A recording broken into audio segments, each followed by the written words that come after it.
Listen, today I'm thrilled about my guest, what she has walked through, what she has overcome, what she and her husband have created as a legacy and as a ministry of reconciliation to give back and help other people that are in a similar situation. And she's no stranger to this network or to many Christian outlets, and that is Carol Kent. Thank you so much for being here. Thank you, Jen. It is such an honor to be on the air with you. Well, I know you are very busy and in high demand, and so I appreciate you making time to be here today. Well, thank you for the opportunity. So for those, and I know there's probably very few that are not aware of the events that transpired 23 years ago involving the apple of your eye, your one and only child. Yes. Would you just kind of tell us a little bit, give us that history?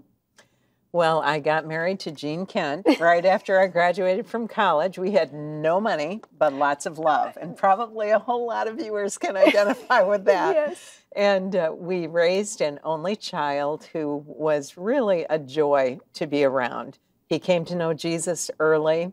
He set his sights on getting into the U.S. Naval Academy and finally received that appointment.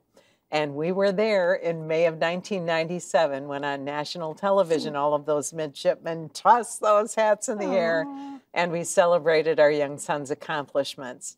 From there, he went to Orlando, Florida, and he was involved in nuclear engineering school. So he was very smart. Oh, well, I like to think so. I think so. He takes after my husband. But and you and Gene have been married how long? We have been married 53 years. Isn't that shocking?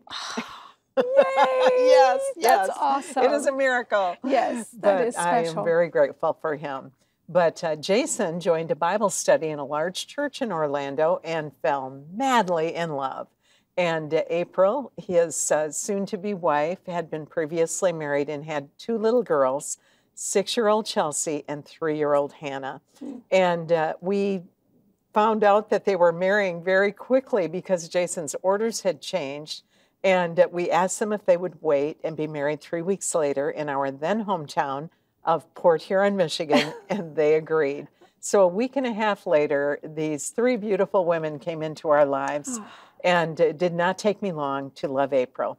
She had been married at the age of 16 to a man 10 years her senior. She had known a lot of abuse, and there were also multiple allegations of abuse involving the little girls.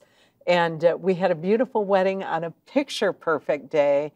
And if you could have seen Jason in his navy whites and April in her dress from a retail shop, you would have thought they look like they're living in a story that should end, and they lived happily ever after.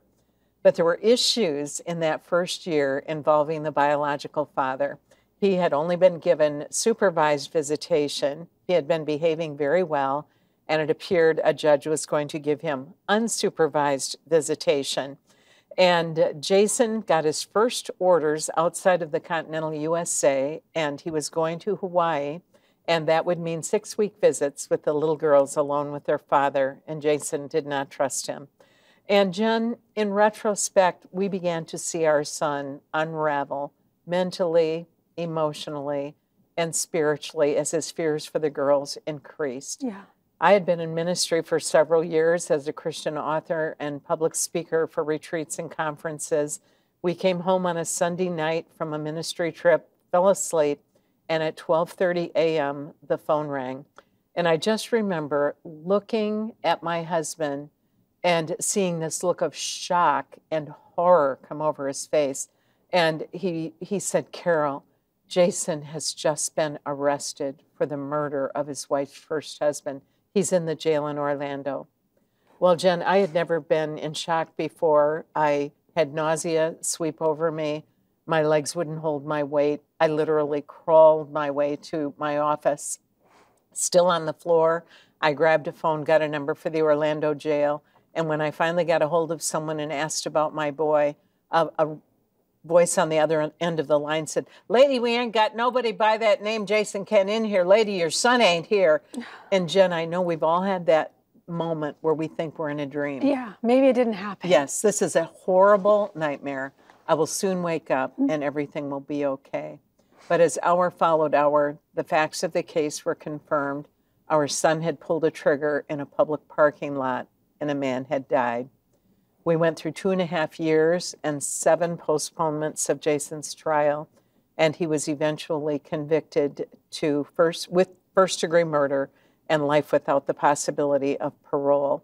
He had just turned 25 years old, 10 days before the horrible, heinous crime, and our hearts were shattered. I cannot even begin to tell you the tears that flooded this mama and the hopelessness of wondering, Lord, I've lived my whole life for you. Why did you let this bad thing happen? Yeah. And I'm just guessing somebody out there feels the same way. Yeah, that's real. Yeah. And you were a PK. You had served the Lord your whole life. I'm the oldest of 6 preacher's kids. That means I'm a little perfectionistic and bossy. I Not understand. necessarily a good trait, but I was used to being in charge, and suddenly I felt like I couldn't even keep 2 thoughts in my head at the same time. I felt like my world was crumbling.